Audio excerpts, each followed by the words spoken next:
Hello friends, welcome to my channel happy family சமையல். Channel பிடிச்சிருந்துச்சுன்னா like பண்ணுங்கள், subscribe பண்ணுங்கள், பக்கத்தில் உள்ள பெல் ஐக்கானை கிளிக் பண்ணுங்கள். அப்போ தான் நாம் போடுற வீடியோ எல்லாமே உங்களுக்கு நோட்டிஃபிகேஷனில் காட்டும். இன்றைக்கி நம்ம என்ன பார்க்க போகிறோன்னா ஸ்பைசி வெஜ் நூடுல்ஸ் எப்படி செய்யலான்னு பார்க்கலாம் வாங்க. அதுக்கு ஒரு கடாயில் ஒரு 2 ஸ்பூன் அளவுக்கு எண்ணெய் சேர்த்துக்கோங்க. எண்ணெய் நல்லா காஞ்சோடனே ஒரே ஒரு வெங்காயம் கட் பண்ணி சேர்த்துக்கோங்க. வெங்காயம் அதிகமாக சேர்க்க வேண்டாம். வெங்காயம் நல்லா வதங்கி வரட்டும்.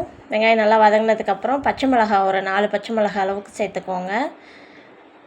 கருவேப்பிலை கொஞ்சமாக சேர்த்துக்கோங்க.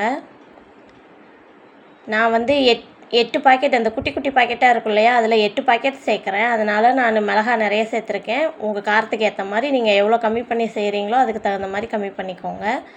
1 ஸ்பூன் அளவுக்கு இஞ்சி பூண்டு பேஸ்ட்டு சேர்த்துக்கோங்க. இஞ்சி பூண்டு பேஸ்ட்டு பச்சை வாசனை போனதுக்கப்புறம் 2 தக்காளி சேர்த்துக்கோங்க. தக்காளி நல்லா வதங்கி வந்தோன்னே ஒரு கைப்பிடி அளவுக்கு முட்டைக்கோஸ் சேர்த்துக்கோங்க. ஒரு கைப்பிடி அளவுக்கு ஃப்ரெஷ் பட்டாணி சேர்த்துக்கோங்க. ஒரு கைப்பிடி அளவுக்கு பீன்ஸ் சேர்த்துக்கோங்க. ஒரு கைப்பிடி அளவுக்கு கேரட் சேர்த்துக்கோங்க. ஒரு கைப்பிடி அளவுக்கு கேப்சிகம்ஸ் கட் பண்ணி சேர்த்துக்கோங்க. ஒரு குடமிளகாய் முழுசாக நான் கட் பண்ணி சேர்த்துருக்கேன். நீங்கள் வீட்டில் உங்கள் குவான்டிட்டி எந்த அளவுக்கு செய்கிறீங்களோ அதுக்கு தகுந்த மாதிரி காய்கறிகளை கூட்டியோ குறைச்சோ சேர்த்துக்கோங்க. இதுக்கு வந்து காய்கறிகள் நிறையா சேர்த்தா தான் டேஸ்ட் நல்லாயிருக்கும். காயெல்லாம் நல்லா வதங்கி வரட்டும். காய்க்கு மட்டும் உப்பு போடுங்க. ஏன்னா நூடுல்ஸ் மசாலாவிலையும் உப்பு இருக்கும், அதனால் பார்த்துட்டு சேர்த்துக்கோங்க. கடைசியாக கம்மியாக இருந்தால் கூட சேர்த்துக்கலாம். 1 ஸ்பூன் அளவுக்கு மிளகாத்தூள் சேர்த்துக்கோங்க. 1 ஸ்பூன் அளவுக்கு சிக்கன் மசாலா சேர்த்துக்கோங்க.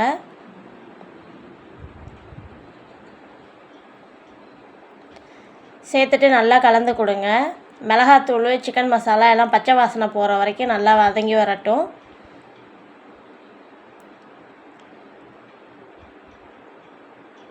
காயெல்லாம் நல்லா வெந்து வந்ததுக்கப்புறம் நூடுல்ஸ் மசாலா ஒரு 2 பாக்கெட் மட்டும் இப்போதைக்கு சேர்த்துக்கோங்க. பேலன்ஸ் நூடுல்ஸ்லாம் வெந்ததுக்கப்புறம் கடைசியாக சேர்த்துக்கலாம். சேர்த்துட்டு நல்லா கலந்து கொடுங்க.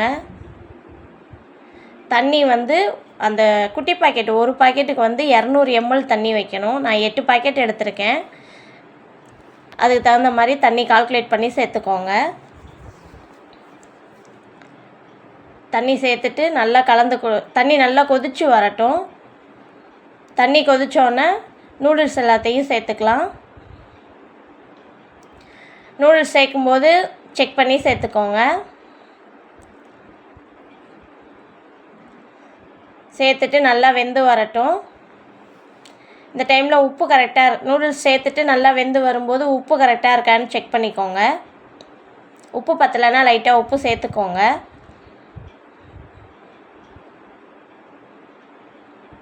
தண்ணிலாம் நல்லா வற்றி கொஞ்சம் நல்லா சுண்டுனதுக்கப்புறம் நல்லா நூடுல்ஸும் வெந்துடும். வெந்ததுக்கப்புறம் மிச்சம் இருக்க நூடுல்ஸ் மசாலா எல்லாத்தையும் கட் பண்ணி சேர்த்துக்கோங்க.